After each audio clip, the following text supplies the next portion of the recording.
All right, guys, this is the much anticipated market update call. As a lot of you guys are aware, a lot of things are happening in the market. A lot of shifting, interest rates getting jacked up, a lot of fear, right? There's a lot of people that are just uncertain on what to expect. Well, obviously, us as real estate investors, small business owners, we need to be leaning in and watching this market now more than ever, right? So we look back at a reflection of the past 2 years, COVID-19, world gets shut down, government just starts printing tons of money, right?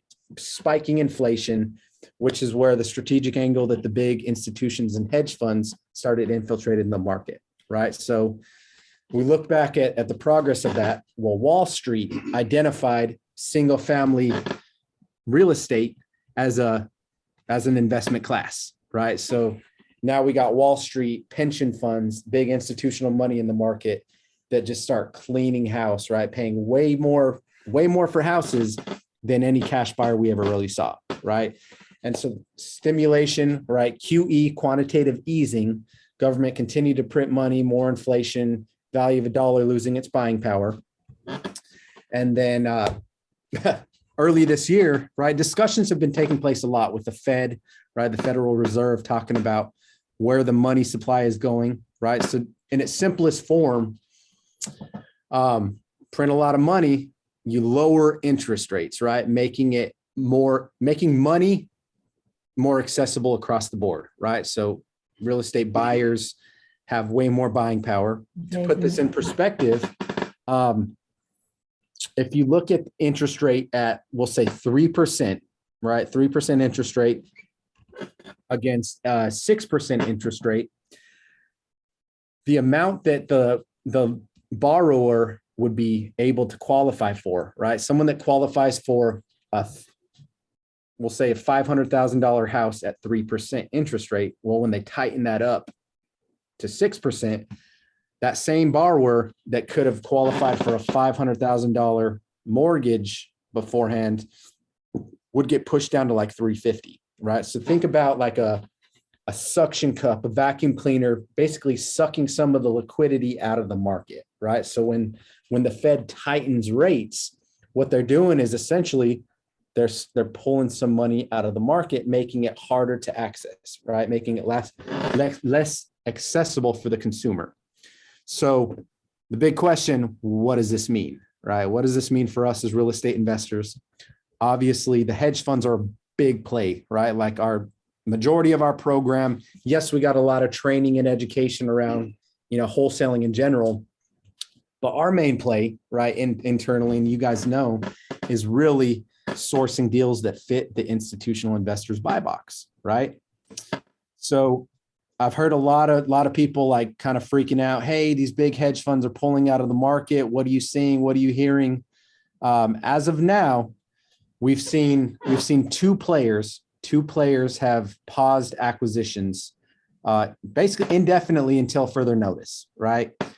Well, luckily, they're not the biggest players that we do a majority of our business with, right? Yet. I'm not saying that more people aren't going to pull out, right? But there's been two big players that have pulled out of the market thus far from what I've seen internally. So I guess I'll pop over to the buy box real quick. The only fund that's listed on our buy box that has paused acquisitions, Fund 2 has paused acquisitions until further notice. Okay. So Fund 2 at the current moment is out of the game. Not a big deal. We basically broke their system end of last year, right? They bought so much inventory that their management division, right, where they were stabilizing these assets, getting them fixed up and handed over to management, they got so bogged down that they're still trying to come up for air, right, from this time of last year. They bought so many houses, they're buying competitive, right, really slowed them down across the board. But anyways, they're paused for the moment. I still lean in, and these are still the top markets, right? They're not in a whole lot of markets as the other big institutions. But again, Atlanta, Florida markets, Jacksonville, Orlando, Tampa, Miami, Raleigh, Charlotte, huge. Those are our primary focus points, right? So again, Fund 2 is paused, but these markets still reflect what I see to be the most fruitful markets for us and for investors across the board, right? So anyways, I'm gonna go ahead and just dive in a little bit with the presentation just so I stay on point, because I'll go down some rabbit holes and we'll be here all day. But this is just what the information that we are seeing, that we're given, right? We've had a lot of updates, a lot of calls with some of the hedge funds and institutions this week, really just to see what is this current status of the market? What can we expect as investors as far as your appetite, your ability to buy?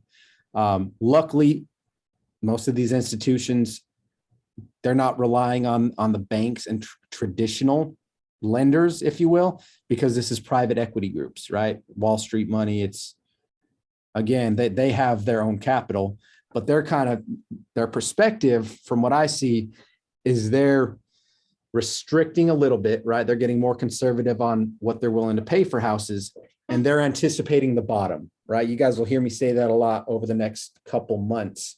I'm thinking 2 to 4 months to really see where this bottom sits, right? Where it stabilizes. But these funds, they're thinking, hey, as long as we can establish this bottom, right? Once we got where that is, that's where it's turn on the engine and game on, right? So it's gonna be a transition period between now and for retail sellers, and the rest of the market to really figure out, oh crap, we are in a recession, right? And then demand goes down a little bit, right? Less money in the economy. So demand for housing goes down. We're already seeing houses sit a little bit longer, even listings longer than we've seen in a couple years. So again, inventory is going to start to go up and it could shift into a buyer's market, right? But we need to look at that as a strategic opportunity. So the main thing that we really, and then this season, right, it's pivoting our perspective and pivoting our strategy in the middle of this market shift, right? So being aware of what's happening around us, happening in the world around us, and being able to pivot our strategy and have clear expectations on what to expect with where these institutions, where these hedge funds are going, right? So with the market shifting, right, we got to adjust. We got to adjust the strategy, and our offer prices, we're still going to be more competitive than your traditional 70% rule wholesale deal, right? The funds are still in the game at this point. I just can't promise that they're going to pay 100% value for houses, right? Because again, they've tightened up a little bit. And what we've heard from the big players thus far is what was a 4.5 cap rate has been raised to a 5.5 cap rate, right? One percentage point up in their cash on cash return as of now, right? That no one knows what updates could happen tomorrow or the next day or the day after that, right? But we're just seeing them adjust their cap rate a little bit. What does this mean across the board?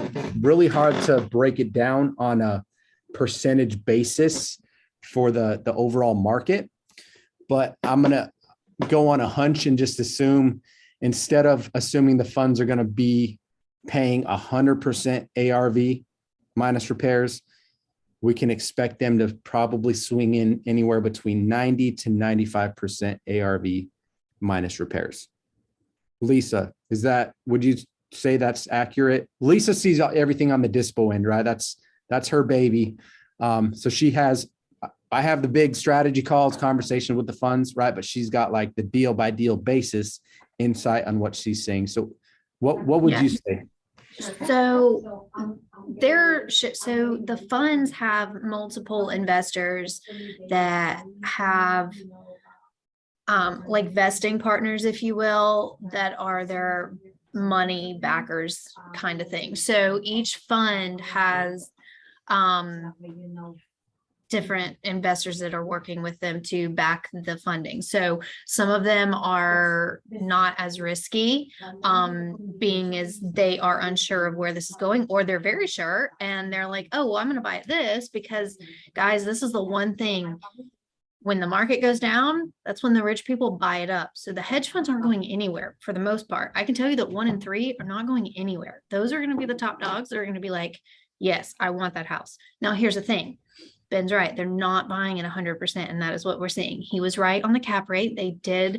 Fund one did go up on their adjusted cap rate type of deal, which means that their offers will decrease. Okay. And we've seen that. Now, their inspection things, those are getting better. So where we're kind of losing on one, we're gaining on the other end. Okay. So I would say if the house isn't, let's just say the house is in good condition. Okay. Probably most of the estimated repairs, guys, please bake in about 35 to 45 because they're already doing that. Okay. They're assuming that every house needs about 35K to 45. Okay. And then they're And taking I guess we should kind of assume that in general, right? Because think about this. Correct.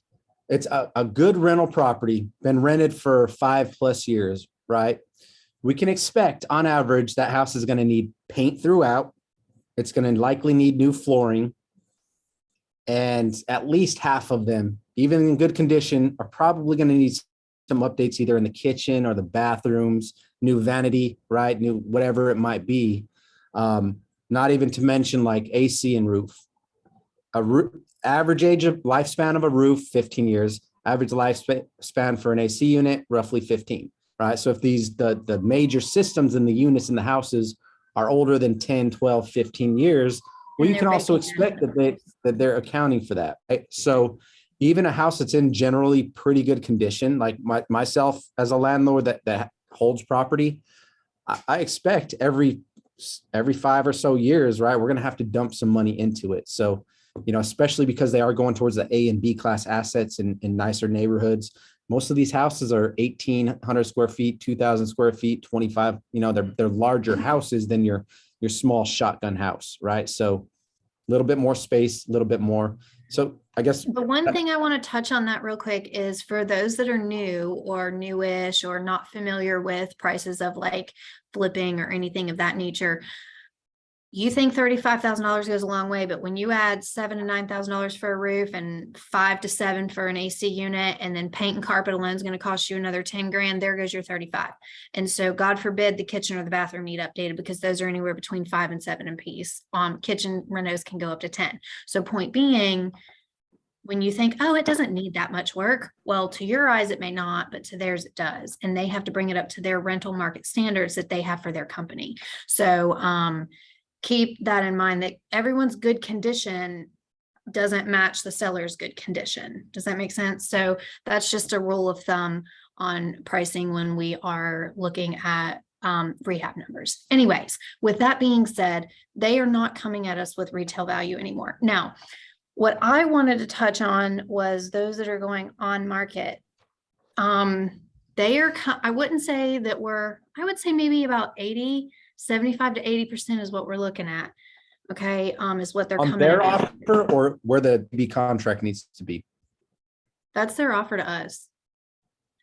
Okay. So maybe 90 if it's in really, really good condition and the inspection report comes back at pretty much what they budgeted. So if like the rehab budget matches their estimated budget, then I can probably get a higher offer on that one. Okay, so you're saying 80% all in, accounting for repairs and everything. Correct. Yeah. So I would say that if the house is, let's just do it this way. So I'll paint y'all a picture. Let's say the house is $250,000 retail ARV. That's what you think it could sell for on the market. Okay. It needs some cosmetic updating. Let's just say that. Okay. We'll throw in 35. Okay. They've already accounted for that. Okay. Now they're not taking 35, but pretty close. And then we need a profit. So you're looking at, if it retails at 50, I probably need your contract at 200. Yeah. So like 190. So basically 80% all in for a decent asset, or we can assume roughly 90% minus repairs, maybe 95 if they really want it. Yeah. I mean, Now, if it's in a here's hot the prime thing. time area. Yes. Point being, they're not going to give me 250 for a good condition house right now. if that's what it retails for. It's just not because they're seeing that the market's sitting and that, again, buyers are still going to need to buy, guys. People don't move just because they want to. People move because they have to. Okay. I mean, sometimes they move because they want to, but a lot of people move because they have to. Life changes are not going to stop happening. And guys, let me tell you something, 6-8%, I don't care. That's still cheaper than what it used to be. Okay. And we just got accustomed to a 2-3-4% interest rate, and everybody's now just freaking out. Well, guess what? It ain't going to matter, because this is the biggest thing that's going around right now in the retail world. Marry the house, date the rate. Okay. Meaning you're going to live in that house. You can love that house, buy the house you want. You can refi later. Okay. But here's the thing. You're always paying 100% on rent.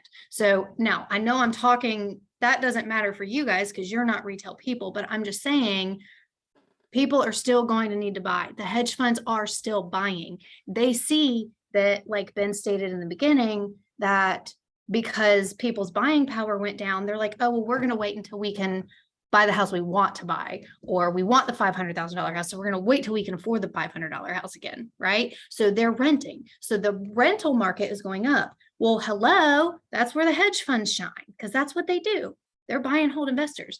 Guys, don't let this scare you. The only thing is we need to pivot. They're not paying top dollar anymore because the market is not top dollar right now. Okay. Now, on market properties can still do them, but guys, please hear me on this. I can't submit it for over list price. They will not give me over list price, and that is to us. Okay. So if it is listed on the market for $250, please come in under $250 to you so that I can submit it at list value. Now, if it's been on the market, if you are one that's focusing on market and you're partnered with real estate agents, now is the time to go after those homes that have been sitting for a little while, because we are starting to see them sit a little bit, which means their prices are going to be more negotiable. Okay. Pocket listings and coming soons, those are still great too. Okay. Because some people just don't want to go on the market, but I'm just saying, like, now's the time that we're going to start seeing houses sit a little bit longer. We're already seeing that on the retail side. I'm an agent as well. I work both sides of the market. I'm seeing it. We're feeling it. We are, especially for those higher priced homes. Point being, if you are after on market deals, I cannot submit it for over the list price. That includes FSBOs. So. Cool. All right. Let's talk big updates that we have. We'll run through this. Again, two of the large institutions, we've gotten word that they paused acquisitions until further notice, right? Again, that's fine. They're not our biggest players. They're not the biggest fish in the sea right now. Several are adjusting their cap rates, right? 4.5, we see going up to 5%, 5.5%. This roughly, just to kind of put a blanket statement, right, an umbrella over it, we're going to assume, instead of expecting 100% ARV minus repairs, ballpark of 90% minus repairs, right? We'll just guesstimate that, right? And the next 2 months, right? The next 2 months, we're going to be experiencing like an adjustment period, right? So you have the hedge funds who already see where the market is going. They're already pivoting here, right? Because they don't want to over leverage, knowing that increased inventory is going to lead to lower housing values, right? So they're already playing ahead of the ball, right? Timing the market. Well, what we expect is like a 2-month lull or so, right? So maybe towards the end of summer, when the market really kind of turns and sellers get a little bit more clear with expectations, right? So a lot of people might still think, hey, we're at the top of the market, right? So again, hedge funds are moving here, adjusting the cap rate a little bit, and they're going to be waiting. They're still going to be buying a little bit more conservative, right? But their thought is, hey, once the sellers catch up to this market shift, once we establish a bottom, that's when we're turning on the engines and we're cleaning house, right? So if we look at the last recession, last major one in 2008, right, where the hedge funds really started coming into the game was shortly after that time, right? It was like 2010 that these banks and institutions started buying up a bunch of assets at a discount, right? And they've slowly been building that, right? our economy's also been stimulated since that time, right? We've been slowly printing money and quantitative easing since 2008 in attempt to stabilize the economy, right? And we've just kept print. Well, big picture, I won't go in like a deep dive with it, but the entire system as we know it, this is speculation, take it for what it is, but the entire system as we know it, the establishment has no choice but to go belly up, right? Almost has to bankrupt itself in layman's terms, right? It's going to get really interesting, right? Just seeing where that goes overall. But where I'm going with this, and what I want to press into you guys is just knowing that, anticipating, yes, the market shifted, hedge funds are staying in front of that, right? Adjusting their price model based on that. And so for us, keep it going over the course of this summer, right? Try to pick up as many houses as possible. Conversation that we should have should change a little bit with the sellers in educating them on where the market's going, pressing more urgency that now is the time to sell, right? But expectation, once the sellers, kind of they catch up to the curve and we establish a bottom, boom, feeding frenzy, right? It's game time. So right now, again, just a race to the bottom. We touched on this, but just adjusting the contract prices. In the past, you guys heard me say, hey, the end buy price, hedge funds paying 100%. We can expect to adjust that again, 90% minus repairs. For you guys, I would be going after your contract prices all in 75 to 80% market value. Being lock up contracts in that ballpark shouldn't have a problem. Even pushing 85 in some cases, especially in a hot market, we very well might have a play, right? Like Just consider some of these your houses, condition. yeah, consider the condition of the asset, right? If it confirm that it's in good condition, because some of these offers are coming in somewhat aggressive still, Lisa, right? Like some deals that swing in. Just, I don't know. What are you thinking? If it's a desired asset and it's in a hot area, Yeah. they're coming in somewhat sorry, aggressive. Sarah asked me a question. Yeah, they are. So if it's in a hot market, like for instance, if like Pam, you're in Raleigh and Charlotte, and I know that like some others are in like the Florida markets are still pretty hot.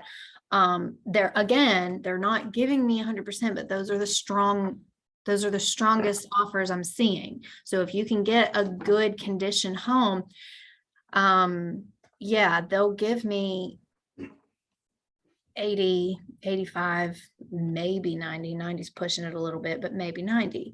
Anyway, Sarah brought up a good point just now. That's why I kind of missed a little bit of what Ben was asking. But guys, if you guys could help us too, like when we ask for condition, we need you to be as specific as you can get. Good condition, that really doesn't cover it for us. And if we get good condition, I'm going to call you and ask you, or I'm going to send you an email or a text message. So please, please, please be as descriptive as you can. Also, our new buyers list, guys, we just started this program like last week. So we're all still learning and it's a learning curve, but we're doing great. We've submitted like 7 properties just this morning. Okay. And I was telling Ben that we got interest on one, and that's exciting. Okay. But here's the thing. If I tell you that it can't fit for the hedge funds and it's for the buyers, guys, I need pictures. Please make sure you can get pictures. Now, if we can't get pictures because it's like super distressed and boarded up, I had one of those, that's fine. We'll work with what we got. But pictures, videos, all of that is super important. And the condition of the house specified would be good, like good condition. Okay, well, what makes it good condition? How old is the HVAC and the roof? I'm definitely going to ask you that. How is it structurally? What, has any updates happened if it's a 1980s home, right? Because they're going to go in there and update it if it's still got a pink bathroom. Okay. So just keep those kind of things in mind. Just because it's in good condition and a tenant is living there doesn't really rule it as good condition. So please make sure you try to get as much information from the sellers as you can, or that they know. Because I know sometimes if it's tenant occupied, the seller may not, they might know the condition that they saw it in 3 months ago, right? That's fine. Just whatever is available is fine. But yeah, if it's in a hot market and a really desired one, yeah, they'll give me, but if it's in like the outskirts or, suburb area, I can't promise that I'm going to get a high offer on it. So just make sure that we're pivoting, guys. It's not a do or die or freak out type of thing. We just have to shift with it. It's, it's fine. And the sellers will catch up. They see it too. A lot of them already are. So, yeah. Pam, I see you have your hand raised. Yes, I just want to be clear on the offers. So it's my understanding 75 to 90% of ARV, depending on property, condition, location, etc. But then you take out minus like 35 to 40,000 in repairs, then minus a profit for us. Is that No. how you calculate it? No. No. So like, for instance, say, Pam, you bring me a deal in Raleigh and it's really nice condition. It's updated. They just, I don't know the situation. Like, I'm just going to make up a story. Husband died, house is too big. She wants to sell it, whatever the case may be. Okay. And it's in good condition and it needs hardly any work. Like, let's say that they give us an offer and their estimated repair value is 35. If they don't have to go anymore over 35, and let's say that house retails at 250, they're probably going to give to me at like, say, 230 or 220. So that means your offer would just need to be like around 200, 210 type of thing. I mean, we can make, as long as we're splitting like a 10% or 10%, excuse me, 10K, we're happy with that. Anything lower than that, it's not fun, but we'll do it, right? To get a deal done. However, the lower the price you go, the more money we are going to make if I can get a good spread. Now, if the house needs work and it's listed at 250 or it's worth 250, excuse me, ARV, and it needs renovations, and I'm going to tell you, I need it locked up at like 150. If you think about it, like traditionally the 70% wholesale model, like we came up in this industry, right? Where when I first started investing, you couldn't sell a wholesale deal for much higher than 70% on market value, right? So a $250,000 house would have to be offered to a cash buyer at 175 minus repairs, right? So we'll just say it needed a light touch up. We'll just say, I don't know, 10, 15,000. Contract price would have to be below that, right, to put a deal together. So that puts it in perspective as far as like the funds are still way more aggressive than your traditional small town investor, right? But adjusting the prices, right, from the 100% to more like a 90% minus repair model is probably the best play, right? Or blanket statement, just somewhere between 80 to 90% market value all in as far as what they can buy it for, right? Accounting for repairs and everything else. Best strategies for this. Actually, I'll touch on the dispo process very briefly. So obviously the hedge funds are number one play, right? Engines are still locked and loaded. We're ready to go. We consider them our VIP buyers, right? So whenever a deal that fits the hedge fund buy box, it gets sent to them, right? If we don't have interest within 2 days as of day 3, if the deal works and we see it fit, of course, we'll reach out to you guys and ask permission before doing this. But if we don't have a bite on it, then we send it out to a massive buyers list, right? And what Lisa was touching on with this is in these cases, when we submit the hedge fund deals, we don't really need picks. You can just give us accurate descriptions about the property and the age of all major systems. We're usually good, right? These institutions own plenty of assets in all these areas where they can go off of an algorithm and basically input what the average rehab cost they see being for the 20 rentals that they already own there, right? They got the data that tells them that information, based on the neighborhood build up and the year built and everything else. But where I'm going with this,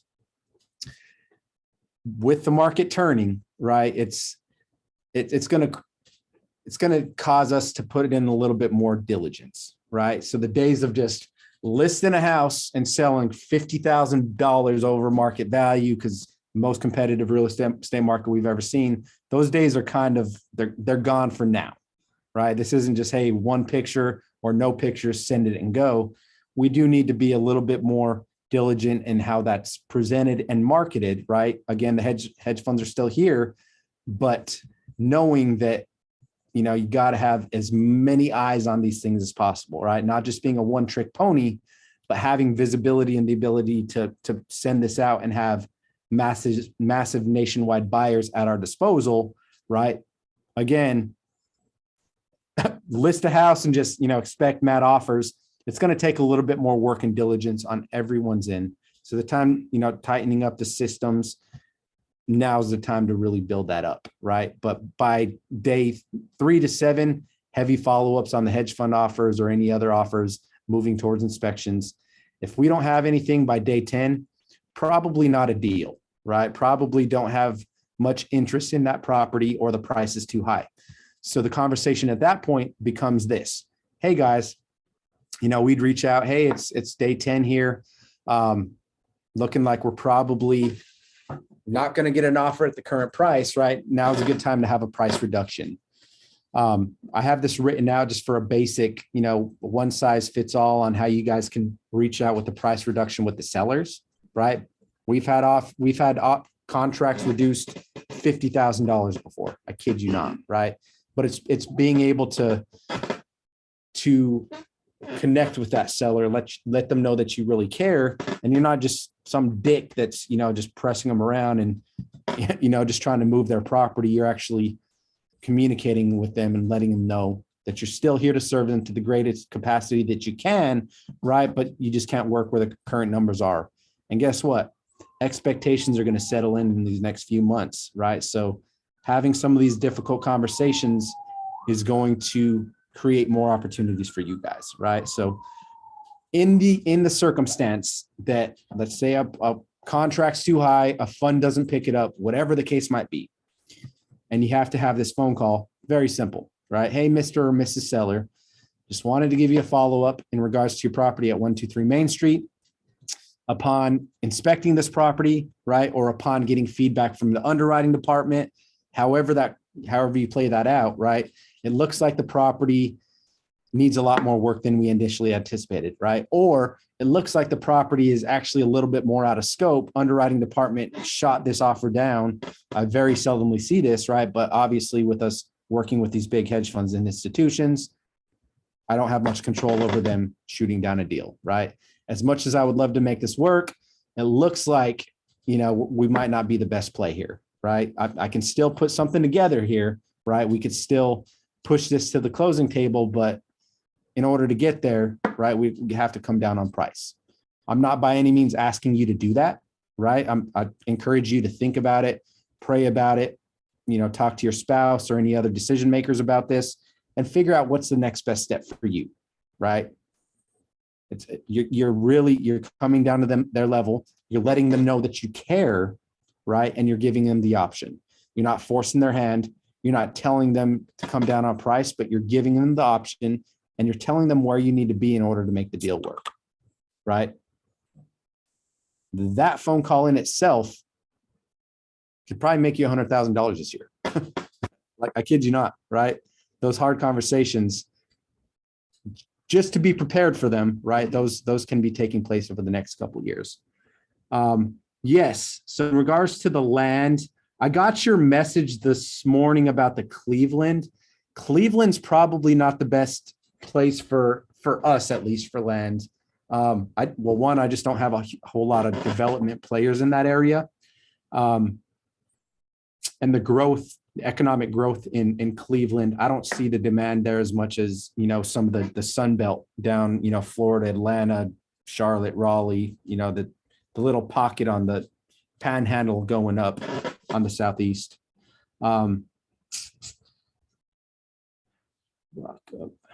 Lucy, cool. Let's send us a message on deal specifics so we can really dial in with that thing and figure out where we need to land with that one. We'll connect after this call. Cool. This is Dispo process, big picture, right? Just so you guys have a full scope and understanding with it.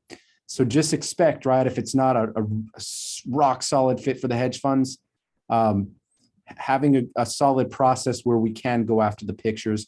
Pictures are more important now than than they have been, right? They're more important for us to be more diligent in getting the pictures, especially if it's not a fit for the funds, right? So more information you guys can provide this on the submission side, the better. And last thing that I'll lead with this, we're in the process of building a CRM, right? So the goal is whenever you guys submit a deal to give you visibility, right? We want you guys to be able to sign in, to have an account. So whenever a deal gets submitted through the portal, you guys can see what stage that lead is in, right? Where it's sitting. And then again, if the lead's sitting in a certain stage, say we submitted it, right, and the hedge funds haven't come back, my goal is to get it to trigger so it can take this process and basically on automation, right? If we hit day 7, give you, a follow-up. And then if we hit day 10 saying, hey guys, it looks like, this is stuck in the queue. We haven't got any responses. This is your next best step, right? So just triggering it and having it built out where you guys have automated responses and also visibility to track every stage of the lead. This is the newest thing that we're working on to really get developed. So we're hoping within the next 2 weeks to at least have this to market, right? At least have a beta stage CRM for you guys to see on the back end to market. So that's there. We just launched Better Skip for those of you data people. Those of you that are doing cold calling and text message marketing, betterskip.com, especially in bulk. I know you do a lot of data stuff. You had some stuff going on with IDI. Anything 10,000 records or more, we're offering it at 6 cents a record. This is amazing data. It's the data that we use in-house. You're not going to find a better price than that, right, in the market. So the data people, we got some good data. Pam, what's up? Hey, I'm here. Awesome. I saw you raise your hand again. Was that? Oh, I just didn't get my hand. I guess I didn't put it down. Oh, cool. To put it down. Sorry. Cool. All right. So here's the meat and potato part, right? Where do we go from here, and how do we adapt inside of our marketing mix and in our negotiation stage when we get to the sellers, right? Biggest thing that you guys can do is educate your sellers, right? Let them know where we're at in the market, right? Set those clear expectations. Like, hey, Mr. Seller, I understand where you're at completely. I just think, now more than ever, it's highly important that you also understand where we're at in the current cycle of the market, right? Like, yeah, we're at the top of the market, but last week, what was it, June 12th? When did the Fed announce the rate hike, Andy? June 12th, 13th? I think it was June 13th. Yeah, it was 14th. When they announced that they're raising the rates 75 basis points, that's the highest rate hike in history, right? The highest jump that the Fed has made. So it triggered, boom, this massive fallout, right? Literally happened overnight. So it's our job, right? That's what slowed down the market this past week. Like literally overnight, the 75 basis point rate hike just smashed stuff, right? And got a lot of people afraid, right? A lot of blood in the streets, stock market's tanking, crypto just getting destroyed, right? A lot of people are worried about that stuff now. So again, when there's blood in the streets, that's when, per Lisa's point, that's when the investors come out. So the best thing that we can do, right? Educate the sellers, let them know, hey, the market is turning. I'm pretty sure you're already aware of this, right? But now's the time to sell, right? Like sitting on your house could be another 10, 12 years till you get back the equity that you currently have, right? So there's going to be a lot more urgency that you guys can press in when you're having the conversations with your sellers. Ask them what they plan to do, right? Like in negotiations, the key is to connect emotionally with the sellers, connect with your people and get into their heads so they think about these situations, right? They think about the worst possible thing that could happen, right? You're painting a picture, letting them know like, hey, if you don't sell now, do you have a plan? Like, what do you plan to do if the market falls out, right? What do you plan to do if this tanks and you don't get back the equity for another 10 years? Like, what do you do? And you're just asking them, right? Asking a simple question, but this in turn is creating more urgency, and the sellers are going to realize the importance of making a decision now and acting swiftly, right? Because again, market turns, it shifts overnight. Well, guess what? You're not going to see those housing values, at least if history repeats itself, you're not going to see those housing values for another few years, right? So press that urgency. That's probably the strongest tool that you guys have in your tool belt right now is whoever's closing your deals, whoever's running your acquisitions, make sure that you're pressing that pain point because there's a lot of fear in the streets right now, right? More urgency is going to create more people that want to sell, right? You guys have seen this slide. Opportunity of a lifetime must be seized in the opportunity or the lifetime of that opportunity. That hedge fund's paying top value. I believe we'll see it again, right? The opportunity that we're stepping into in the next several months, right? I believe the floodgates are going to open once we find the bottom, right? But that window of opportunity is going to be packaged a little bit different, right? Our strategy, the way that we come in, the way that we market, it's going to be a little bit different.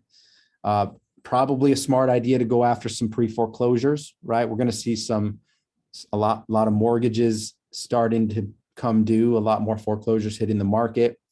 A lot of tired landlords right now that are thinking, oh crap, maybe I should cash out my equity, right? Maybe I should sell while I still can, unless I want to get caught holding the bag for the next few years, right? And these hedge funds, they know that, and they're ready, right? They're waiting, establish that bottom, and let's go, right? So just being able to see and identify where the market is going, right? And making sure that we're prepared and equipped to capitalize on those opportunities when they come up, right? Again, it might look a little bit different and be packaged a little bit different than it has the past year or two, right?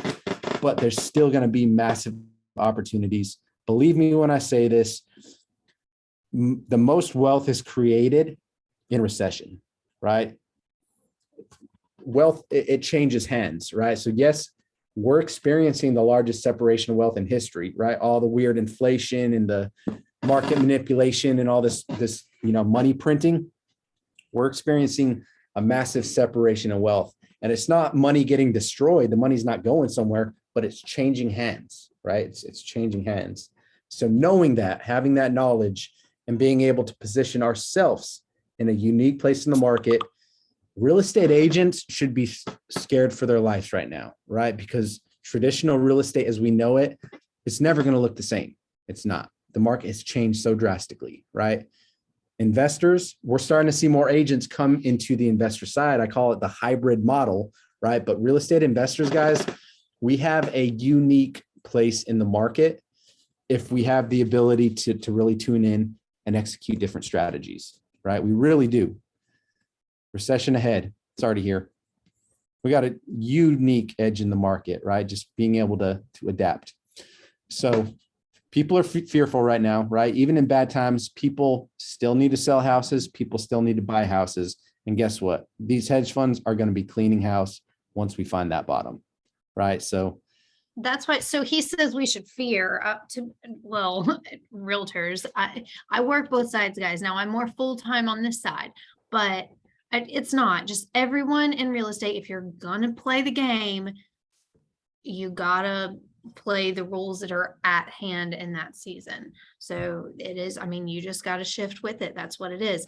Is it going to come as easy as it was 6 months ago? No. But if we stick with it, we pivot with it, we buckle down, we put in the work, it'll be fine. Yep. Band together, right? Lean in, establish your network, your posse, your people that you trust, people that can help educate you, right? Because again, together we achieve more. Real estate is a team sport. We can't do this alone. I can't run this business alone, right? We got a team. There's a lot of different people, even just on our side, that are helping to run the ship and make sure that we have a well-oiled machine, right? But for you guys, for our community across the board, now is the time to really come together with insight, with creative strategies. Now's the time to be versed up on subject to deals, right? Because in the season where we do see more distress in the streets, more people that just need to get out from under their houses, well, guess what? There's going to be some good opportunities to acquire subject to properties, get people out of difficult situations, and build your rental portfolio in the process, right? Creative real estate deals. Now is a time in a recession where it's a good move to pull out that tool in your tool belt, right? But the biggest thing with it, make sure that you are analyzing your numbers properly. Like, biggest thing I could say with that, and I've seen a lot of people on the subject to thing do, they'll look at the numbers and they're analyzing the cap rate or the cash flow on a property based on the current tax rate of the property. Well, if that property is owner occupied, it's classified as an owner occupied asset. So as soon as that property is no longer owner occupied, if it changes hands and a new company or somebody takes it over and that's not their primary address, then the tax rate's going to go through the roof, right? If you're in South Carolina or Texas, it triples. Literally goes from $1,200 a month, right, in Lexington to like $5,000, $5,200. It literally triples. So just being aware of that and making sure in those situations, that's the biggest thing that I see with the subject to is people are not accounting for that non-owner occupied tax rate, right? So really lean in and make sure that you have those numbers under control. And the last thing I'll say is just, hey guys, Warren Buffett, one of the smartest investors of all time, probably one of the best quotes that you can really lean in with, right? But be fearful when others are greedy and greedy when others are fearful. Let's talk about that for a minute, right? Think about the cryptocurrency market over the past 2 years, right? I was heavily involved in these meme coin rallies, right? I got in Shiba super early and we saw these coins like freaking candlesticks and, shoot up. But I rode those all the way back down, right? I got caught holding the bag, right? But where I'm going with that is there were so many people that saw these massive gains happening and you get what's called FOMO, fear of missing out. So you load up, right? Buy a bunch of assets or whatever, because, there it's going, right? And you load up while the retail and the consumers that bought at the top, now that it's tanked, got caught holding the bag, right? So again, leaning in with simple quotes like that, simple understandings, be fearful when others are greedy, when everyone else is flocking to something, right? Maybe it's time for you to sit back and just watch a little bit, right? And then boom, blood in the streets, recession time right now, be greedy when others are fearful, massive opportunities for those that are able to capitalize on, right? So again, wealth transfer, how do you position yourself to be a conduit, right? To help more people and be able to serve to the greatest of your ability, make some money in the process, right? Now is the time to really lean in and educate. Riley, are you still on the call, bro? Yeah, I'm here, man. Okay, so in regards to some land deals, you guys heard us talk a little bit about that. Riley and myself put together a land training that's sitting inside of, let me find it. This is the desktop of a visionary, folks. Scatterbrained. That's what it looks like behind the scenes. All right. So in the land acquisitions training, some really solid stuff. I'm not directing your focus away from the main thing. The word from the builders locally at this point, they're still building. There's still a big demand for housing. Basically the conversation became, hey, we just got to keep this engine going. Even if we're not making money on these builds, we still need to keep the machine going, right? I'm sure you can expand on that a little bit, Riley.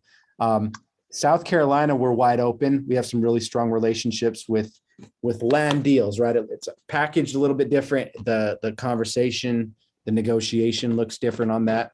But massive amounts of money through assignment fees when you're working on development opportunities.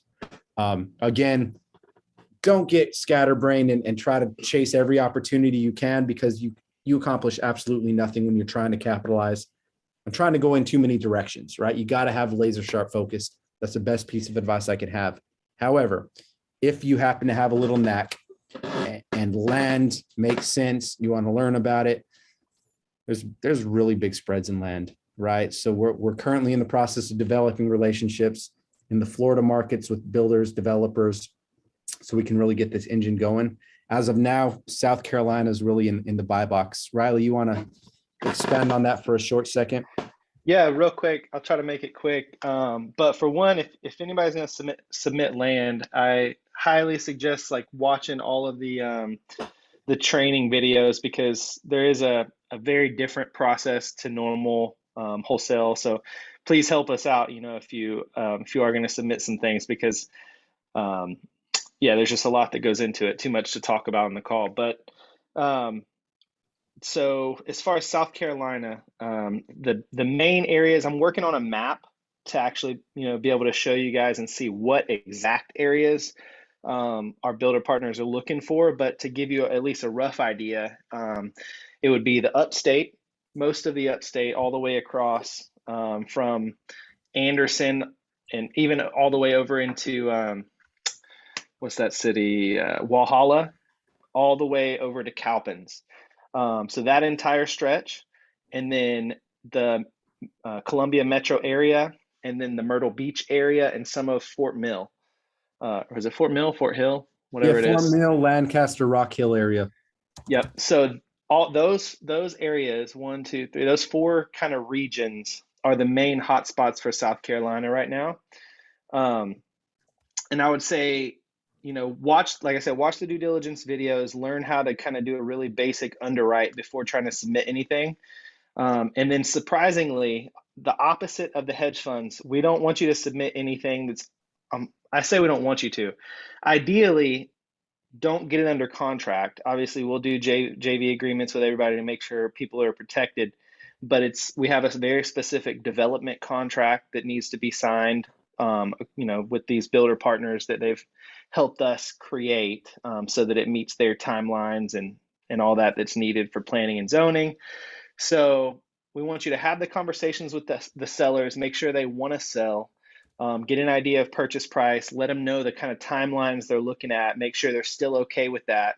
We want you to do some of the basic due diligence underwriting to make sure it at least looks like it might fit, and then submit it as a lead. And then, obviously at that point, we'll JV you in and make sure everybody's protected, and then try to get it done. But just know, with these deals, they take anywhere from 6 months to a year to close. They're not a quick 30-day turnaround. But with that being said, I have one that's hopefully going to close next week that I'm going to make $250,000 on as my assignment fee. So and that's considered a small deal in that space, to be honest with you.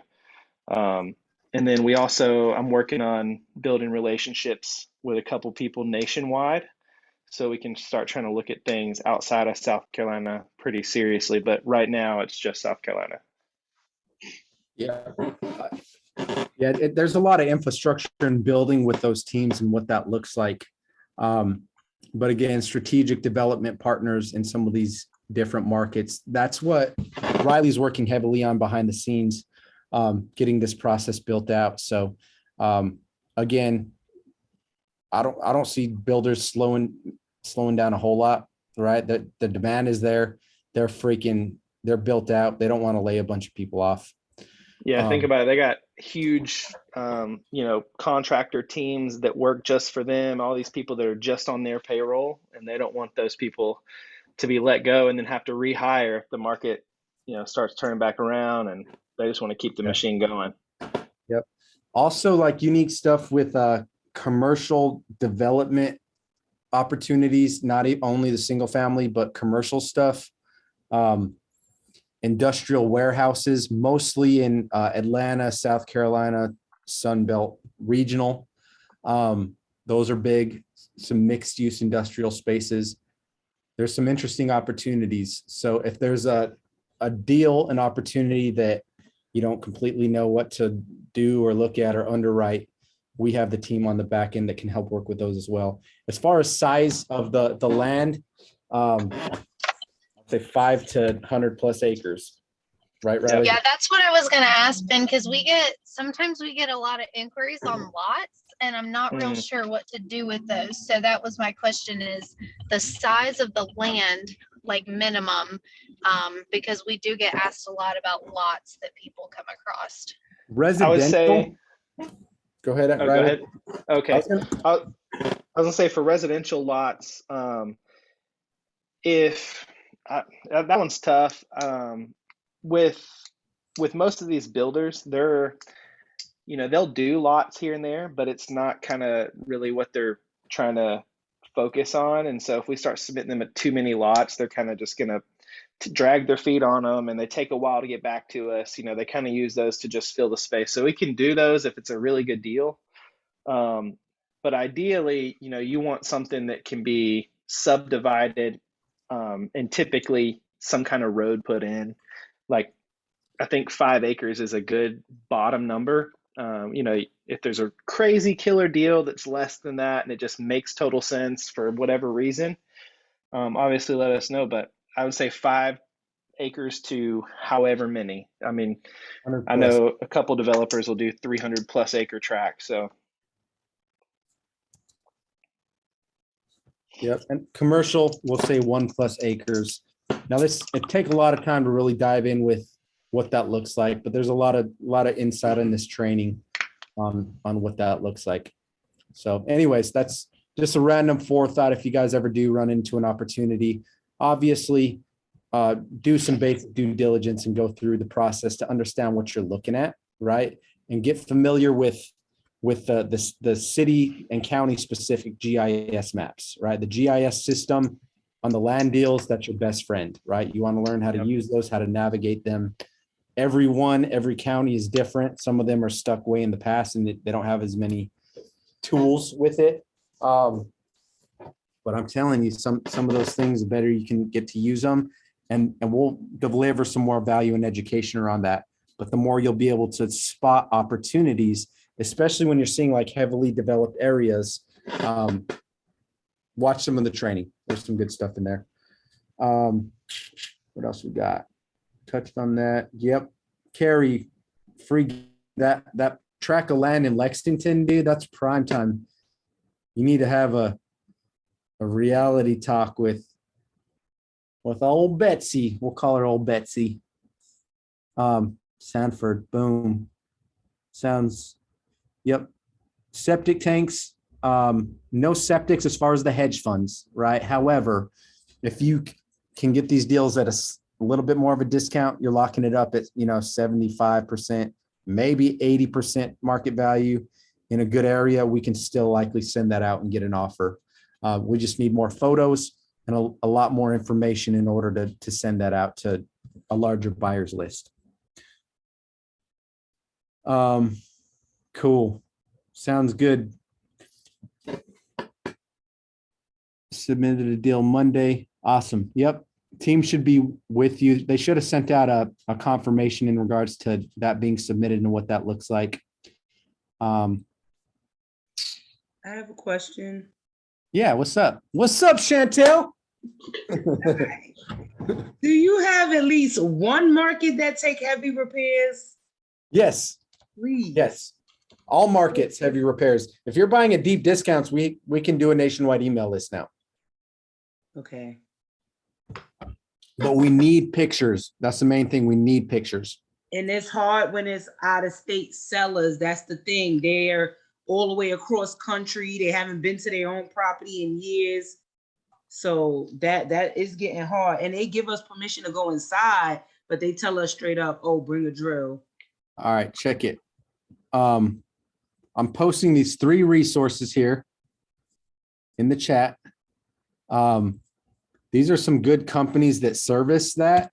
It could be harder to get someone in a very rural area that's like in the sticks in the middle of nowhere. It might be harder to find a contractor, but BP Photo Flow is relatively cheap. I think you pay like $20 to $50 to get some pictures. Those are some good resources, especially for the sellers that aren't present, where you can get those going. And you can really build a process around it, to be honest. If you lock up some of these fixer-uppers and it's clearly a good look, it's a crap hole property, but a good looking deal. I'd just build out a process in what you already have going on and just get some of these private contractors to snap some photos for you. And they won't be scared because I run across a lot of people who are scared. I done sent people, they won't even get out their car. They'll drive by and they be like, oh, I'm good. I'm good. Yeah. So I'm gonna say this. You're the salesperson.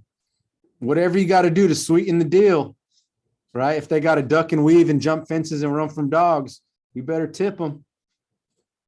Can I give a tip too? Yeah. Maybe a real estate agent, especially like a buyer's agent, will be down.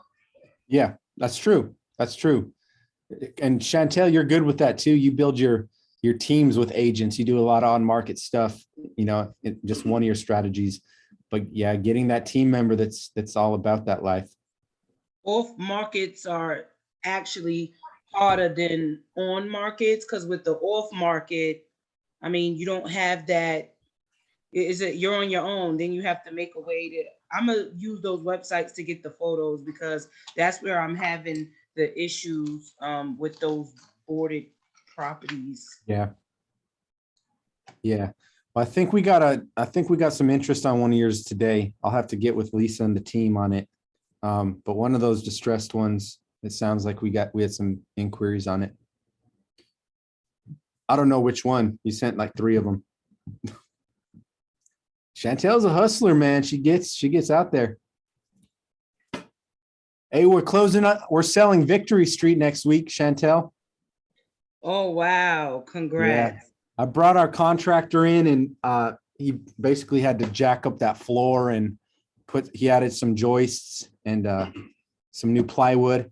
And we sold it as is. We basically made it a more of a sound structure and listed it. We're not making a huge win, but it'll be a win.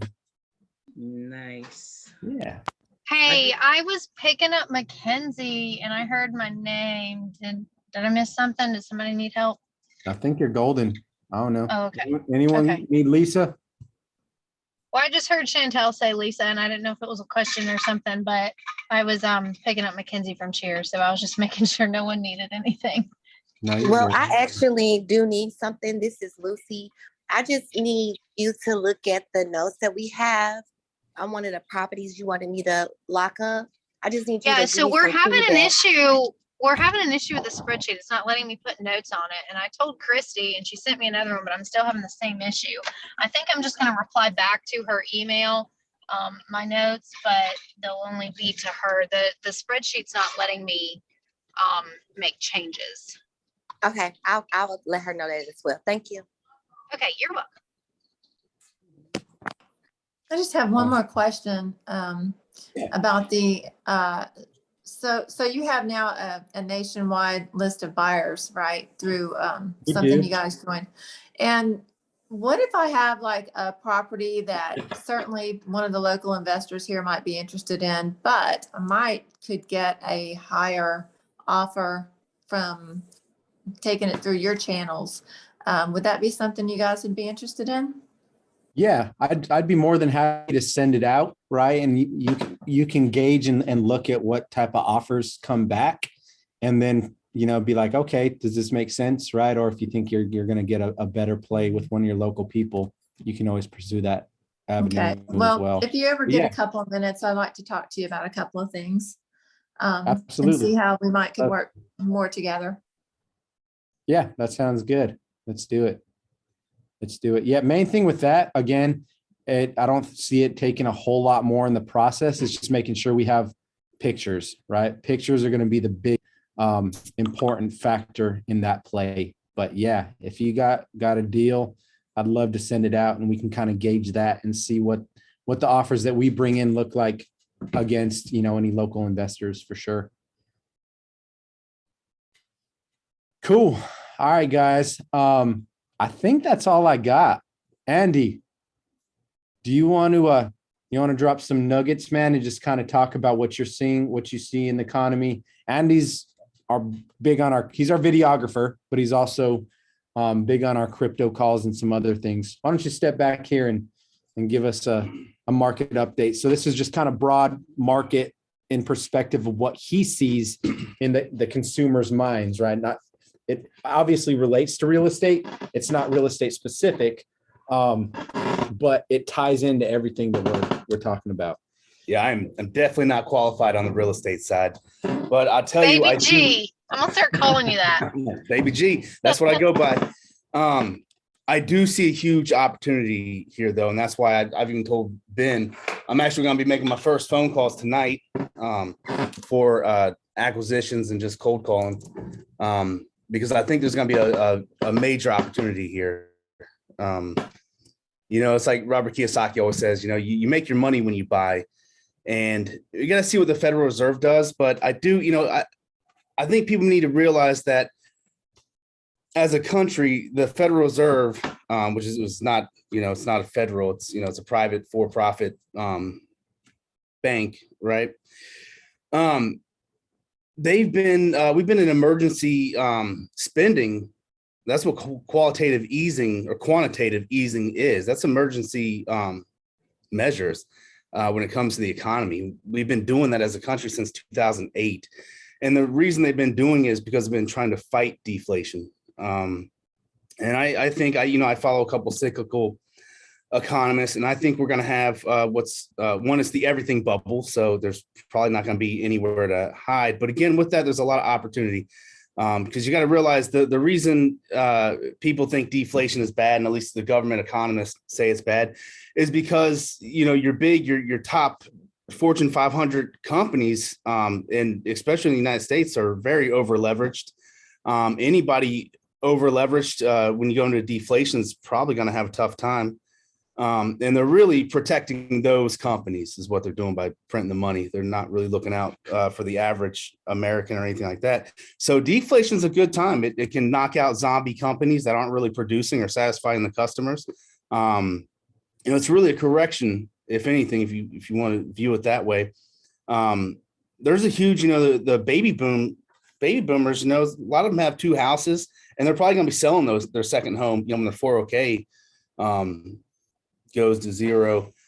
So there's going to be a lot of inventory probably coming on the market that people aren't really thinking about.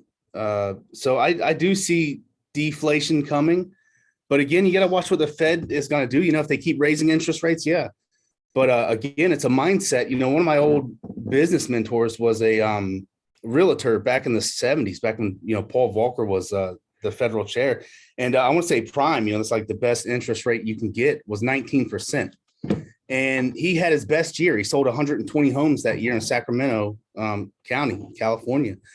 So I think having a strong mindset right now and just understanding that, there's going to be an abundance of opportunity, especially I was telling Benny, if you have a skill set as a wholesaler or as a real estate investor, I think, it's an opportunity to help a lot of people.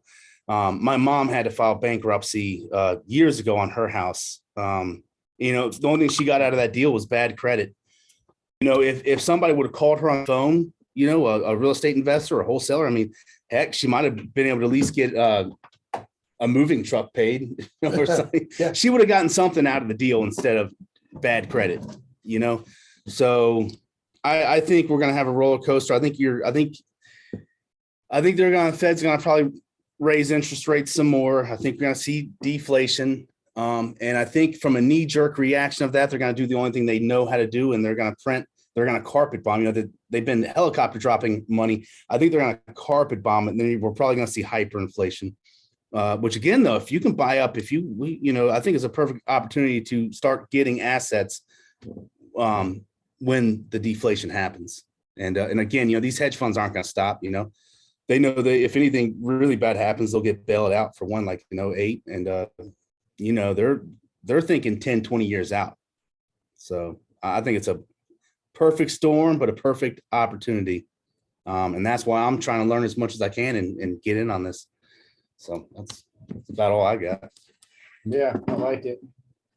That's just some really good perspective to lean in with, right? Because again, there's going to be massive opportunities. There really is. Just leaning in and having a servant first mentality, right? Really putting people first and being able to look at deals in a creative way, right? There's gonna be a ton of freaking opportunities here in the horizon, right? Talking about this 2 month or so lull, right? We're again We're just trying to establish that bottom. And when we find it, again, this is speculation. You know, don't just take my word, you know, lean in and do your own research and fail forward and see where it goes. But I'm telling you, once we establish this bottom, it's going to be a feeding frenzy, right? And these funds are, machines are up, right? The money, liquidity, private investment firms, they're there. It's ready, right? Ready to come clean house. Cool. Good stuff, guys. That's all I got. That's all I got for now. We're going to be posting weekly email updates. I know you guys can't always make it on these calls. So you can expect, you know, at least every week, every other week, as soon as we have any updates, you guys will be the first ones to know. And we're going to continue to deliver as much value as we can especially inside of the inner circle, right? And the investor syndicate on the paid side. So we're going to start doing some paid marketing just to get more people aware of what we're doing in our community, right? We want to help investors grow, right? And we have a lot of different resources to do that. So anyone that you guys think would be a good fit to join us, we're still very new, very young on the education side, right? But our goal is just to get more people inside of the ecosystem, right? Because we believe we have a special culture that we can help a lot of people grow. And the goal is just to band together, right? As a network, as a community. We're hoping to put together a mastermind, right? We want to have a in-person event that we're going to put together, hopefully before the end of this year. But we're going to start doing like an annual thing. So thankful for you guys. Get out there, stay consistent. Any questions that you have? Remember you said you were going to do a list of the title companies that they use? Oh, yeah. Yeah. Thank you for that reminder, Chantel. I'm going to go ahead and put that in my calendar for tomorrow so that we can make sure that we put that together. Because my squirrel brain, if I don't put a note, I don't put a reminder, sometimes I'll forget it. All right. List of title companies. Yes. I'll get that together for you guys. All right. We had someone that just joined. I'm going to tell Ron that he's going to have to watch the recording once he gets on here. Let's see. Ron, just joining us. So we're literally at the tail end of the call. The entire thing is recorded, so you should have access to this. Once you log in to Investor Syndicate, you should have your login page. This hedge fund call will be posted at the far bottom of the strategy call recaps, right? So you can go ahead and watch anything that you missed on this call. Till next time, guys, get out there, stay consistent, and let's help serve some more people, guys. There's going to be a lot of people that need our help.